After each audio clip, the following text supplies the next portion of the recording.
Ja Rule paid $46,000 for the 4-day lease, promising the mansion's owner it'd be used as a private home for 8 adults with no video shoots and no loud parties. Wow. Well, Ja Rule broke all 3 conditions. He just wants you to shake that ass. Police shutting down the party, so they twerking on the grass. Man, just look at all these hoes, they dropping low and doing split. She won't come and hang around with MDS, cause we the shit. Can't put trust inside nobody, so I'm clutching on the stick. I got a freaky hoe from Euclid, say she gon' show me a trick. What up, MDS gang, man? We back with another motherfucking reaction video, man. We got MTV Cribs were extremely fake. Here's the evidence. Now I'm not that fucking old to be knowing the MTV Cribs. I wasn't in that era. I was born in 2002, so that's around the time that shit was going.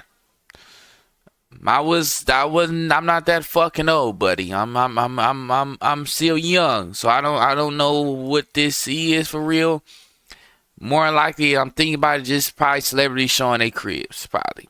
But we're gonna see what the fuck they got going on, man. Y'all know we don't do too much talking. Me getting straight to the motherfucking video. Let's go.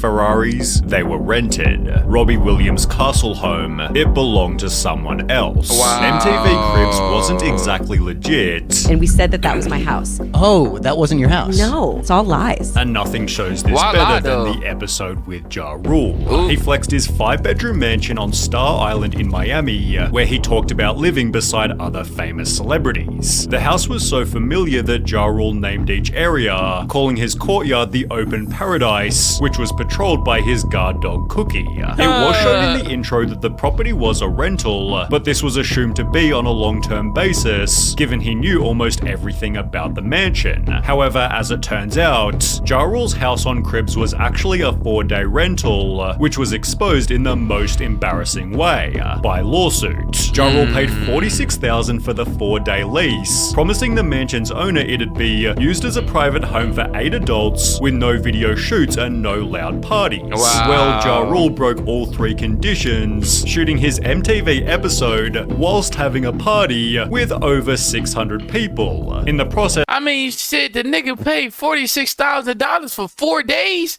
and you telling me he can't record in that bitch? No music or no parties? What the fuck? What he paying 4 days for? Just to walk around that bitch? This nigga pays you $46,000 for 4 days. And you telling this nigga he can't party, can't bring more than 8 people and no loud music? What the fuck? Oh yeah, and he's a dumbass nigga for signing that. The fuck? holes were punched in the walls, furniture and doors were damaged, the driveway somehow cracked, while condoms and syringes were left throughout the house. As a result, Ja Rule and MTV were sued for $1 million, but at least it looked like a house that Ja Rule would live in, as the Yin Yang Twins crib was laughably out of character. The Atlanta gangster rapping duo opened the door revealing the most suburban house, filled with fish tanks, sailing boats, and sea-related artwork. Yin Yang Twins, who is that? Like the city, we decorated this ourselves now. That mansion was definitely decorated by some old white people, not the Yin Yang Twins. This is clearly just a random old white guy's house that likes to fish and likes boats. They'd even argue over where they bought appliances and had to improvise names for each of the fish. You can tell the Yin Yang Twins have never been in that house. It seemed they at least owned the vehicles at the end, as the cars displayed by Bow Wow were rented for the show. He was just 18 years old during his first Cribs appearance, but despite having starred in some high-profile movies, it seemed unrealistic that he could afford a 6-bedroom mansion and a fleet of luxury cars. With his name airbrushed above his bed, it seemed as though Bow Wow at least owned the house, although the luxury vehicles were a little more suspicious, because 2 years later he'd go on the show again, during which a viewer made an observation. We had MTV Cribs running in the background and watched 21-year-old Bow Wow show off his bachelor pad in Miami, along with his pimped out Bentley, Lamborghini, and Cadillac Escalade. But then we noticed the word Prestige at the bottom of all 3 cars, and decided to Google Prestige Rental Cars Miami, and what do you know? God damn, y'all on this little nigga dick so bad. The nigga was 18 and 21, and y'all worried about his car is rented or not. He 18, nigga! What the fuck? nigga driving Bentleys, Cadillac, Escalades, all type of shit. And you worried about an 18-year-old having his car rented or not? So the fuck what if it was? Damn. And this a grown-ass person right here. Grown-ass person who looking all this information up and trying to, like, he gotta be at least 30 or 40 looking this information up, trying to see if it, like, come on, man. Don't you got kids? You probably got kids this fucking age.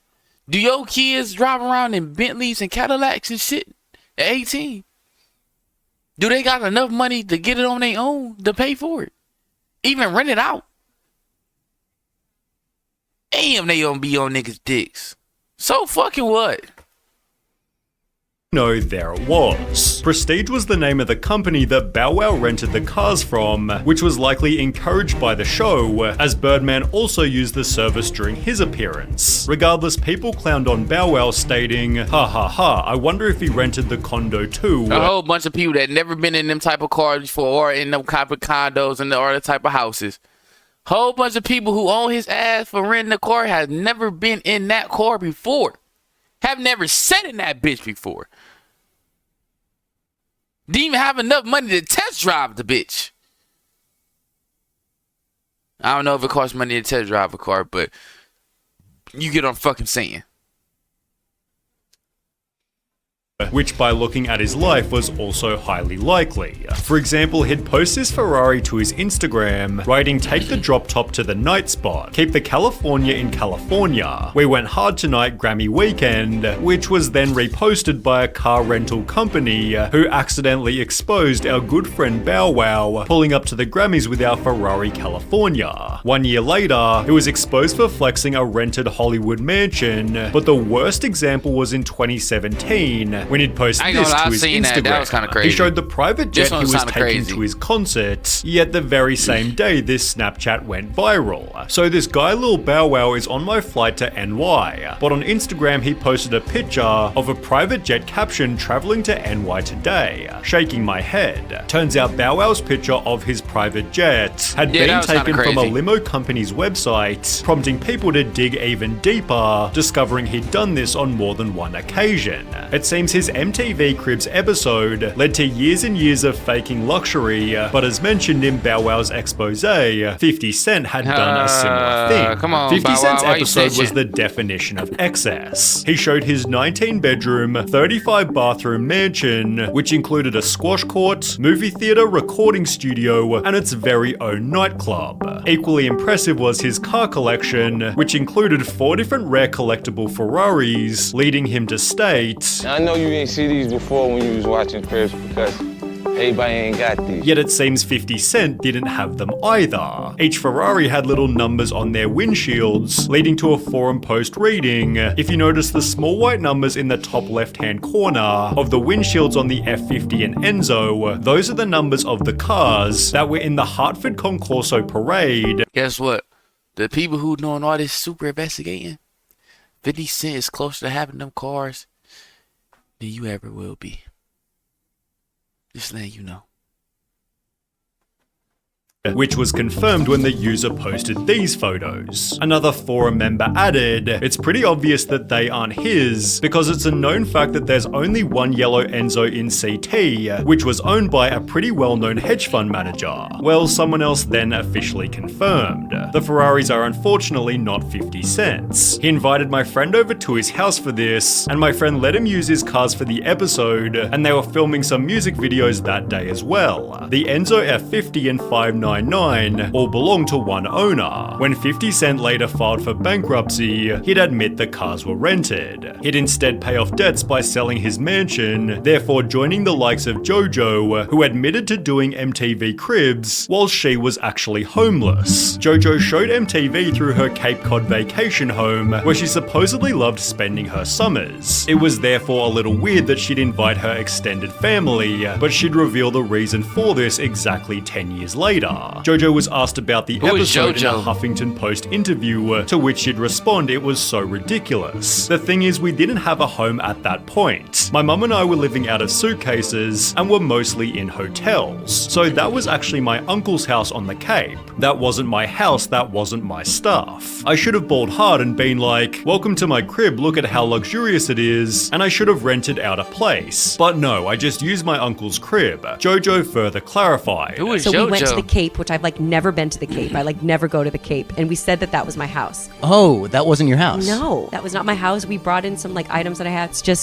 It's all lies. Should also answer the question, Why even bother doing the episode then? For the exposure. Oh, okay. but no episode was faker than the one by Robbie Williams. He showed MTV his Who is massive Robbie British Williams? castle, talking about the spots where he'd been snapped by paparazzi. He then shows his group of friends before making a joke, I don't really know these people, but what I do is I actually phone rent a friend. but apparently he'd Bro, also what? phoned rent a castle. You see, the building was so big that people recognized it as the famous St. Catherine's Court, which was owned by someone else completely, Jane Seymour. She had no idea that Robbie ever went there, or that he'd hired a fake butler to help out with the shoot. It wouldn't be until 17 years later that Robbie finally admitted, we didn't let Jane know that I was gonna pretend it was my house. And because I was like 23 and full of spunk, I didn't even consider other people's thoughts or feelings. So I'd like to take this opportunity to apologize to Jane Seymour, but it Ooh, might Jane not have Seymour. even been Robbie Williams' fault. Because Redman explained in a DJ Vlad interview that MTV tried to get him to rent a house for Cribs, They wanted me to rent a house so I can open the big double doors and shit like, yo, look at my shit, you know. with MTV trying to choose the home themselves. It was really The first thing